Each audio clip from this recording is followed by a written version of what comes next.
सबका मेरे चैनल ज्ञान सुधा पर स्वागत है। आपको मैं आज कार्तिक मातम का छठा अध्याय सुनाने जा रही हूँ। इस अध्याय को सुनाने से पहले मैं आपको कार्तिक मास के नियमों में से जो एक नियम दीपदान का है उसके बारे में विस्तार से बताना चाहती हूँ। दीपदान करने से मनुष्य जन्म मरण के बंधन से छूट जाता है और उसमें एक सकारात्मक ऊर्जा का प्रकाश होता है। और दीपदान करने से ही मनुष्य के ऊपर अपने पितरों का आशीर्वाद सदा बना रहता है।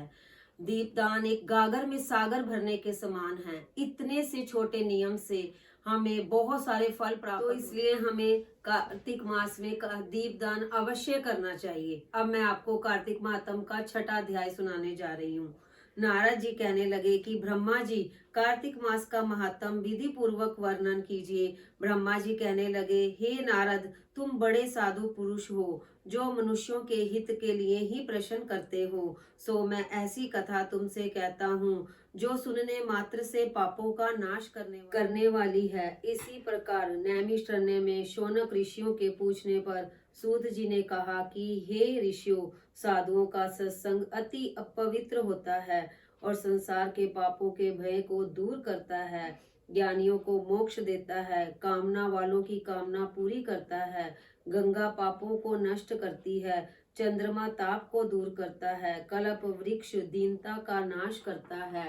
परंतु साधु का संग पाप ताप और दीनता को दूर करता है। इसका आधा क्षण भी मोक्ष को देने वाला हो सकता है। इतनी बात सुनकर शौनक ऋषि महात्मा सूत जी से कहने लगे कि महाराज, कार्तिक मातम का इतना इतिहास तथा प्रसंग सहित विस्तार पूर्वक कहिए। तब सूत जी कहने लगे कि हे ऋषियों, एक समय भगवान कृष्ण से कमल नेत्रों वाली श्री सत्यभामा जी पूछने लगी कि महाराज, मैं धन्य हूँ और मेरे माता पिता भी धन्य हैं, जिनके ऐसी कन्या उत्पन्न हुई जिसके पति आप भगवान हुए, और 16,108 रानियों में सबसे अधिक मुझे प्यार करते हैं।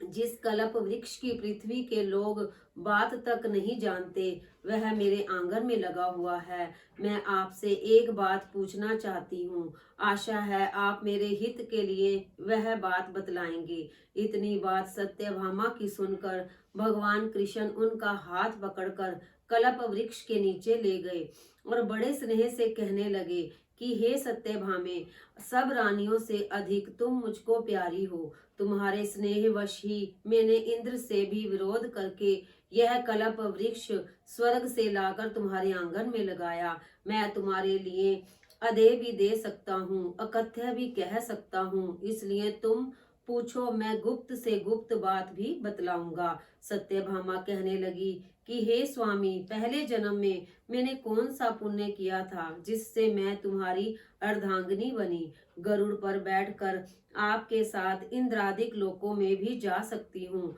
मैं कौन थी, किसकी कन्या थी, आप विस्तार पूर्वक सब वृतांत मुझसे कहिए। भगवान कृष्ण कहने लगे कि हे सत्यभामा, जिस पुण्य के प्रताप से तुझे यह पद प्राप्त हुआ वह सब वृतांत विस्तार पूर्वक तुमसे कहता हूँ। तुम सावधान होकर सुनो। पहले सत्य युग के अंत में मायापुरी में अत्रि कुल में वेद और शास्त्रों को जानने वाला देव शर्मा नाम का एक ब्राह्मण था। वह सूर्य का बड़ा भक्त था। नित्य ही अग्नि और अतिथि की सेवा करता हुआ सूर्य की आराधना करता था। उसके कोई पुत्र नहीं था, किंतु बड़ी आयु में उसके एक कन्या उत्पन्न हुई जिसका नाम गुणवंती था। उसका विवाह उसने चंद्र नामक अपने एक शिष्य के साथ कर दिया जिसे वह पुत्रवत प्रेम करता था। एक समय वह हिमाचल के समीप वन में लकड़ियां लेने के लिए अपने जामाता के सहित गया।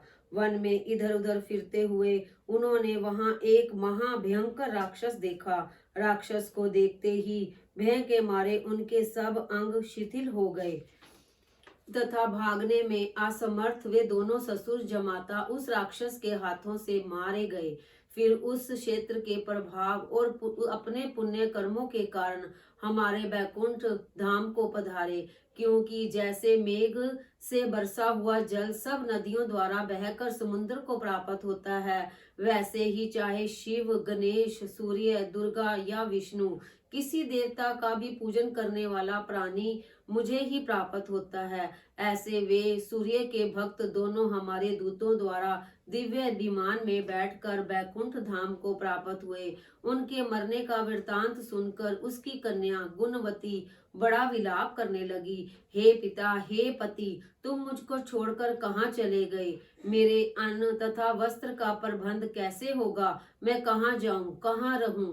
मेरा कोई ठिकाना ना रहा। इस प्रकार विलाप करती हुई कटे हुए वृक्ष की तरह मूर्छा खाकर पृथ्वी पर गिर गई। और जब तक कुछ चेतना आई तो उसने घर का सामान बेच उन दोनों की अंत्येष्टि क्रिया की तथा मेरी भक्ति में सदा तत्पर रहते हुए एकादशी और कार्तिक के व्रत को करती रही। ये दोनों ही व्रत मुझे अति प्रिय हैं, मुक्ति, धन, धान्य और ऐश्वर्य के देने वाले हैं। कार्तिक मास में तुला के सूर्य में जो प्रातः काल स्नान करते हैं उनके महापातक भी नाश को प्राप्त हो जाते हैं।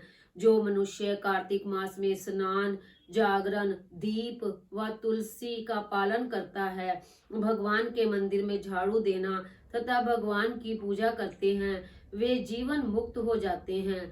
जो 3 दिन तक भी इस प्रकार करे तो उसको ऐसा फल मिलता है कि देवता भी उसकी वंदना करते हैं। यदि यह आयु पर्यंत किया जाए तो उसका कहना ही क्या है। एक समय वह ज्वर से पीड़ित बड़े दुर्लभ शरीर वाली कार्तिक मास में गंगा स्नान को गई और गंगा जी में प्रवेश करते ही शीत के मारे उसकी सारी देह कांपने लगी और वह शिथिल हो गई। तो उसी समय हमारे रूप तुल्य हमारे दूतों द्वारा सुंदर विमानों में बैठकर बैकुंठ धाम में मुझे प्राप्त हुई। यह कार्तिक के ही व्रत का प्रभाव था। फिर द्वापर में ब्रह्मादिक देवताओं की प्रार्थना से जब हमने पृथ्वी का भार उतारने के लिए कृष्ण रूप धारण किया तो उस समय हमारे ही सब देवगण, यादवगण और तुम्हारा पिता देव शर्मा सत्राजीत हुआ, चंद्र शर्मा अक्रूर हुआ, गुणवती तुम सत्यभामा हुई। कार्तिक के व्रत के प्रभाव से ही तुम हमारी प्यारी हो। तुमने अजन्मे तुलसी के वृक्ष का पालन किया, इससे तुम्हारे आंगन में कल्प वृक्ष है जो कार्तिक में तुमने दीप दान दिया। इसी से तुम्हारे घर में लक्ष्मी का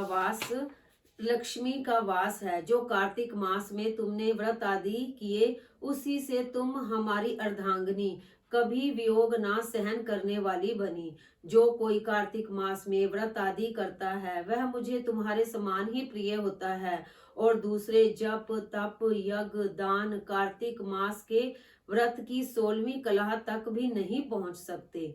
बोलो कार्तिक महात्म की जय। हारे के सहारे की जय। अगर आपको ये मेरी वीडियो पसंद आई हो तो इसे लाइक करना और मेरे चैनल को सब्सक्राइब करना ना भूलें। राधे राधे।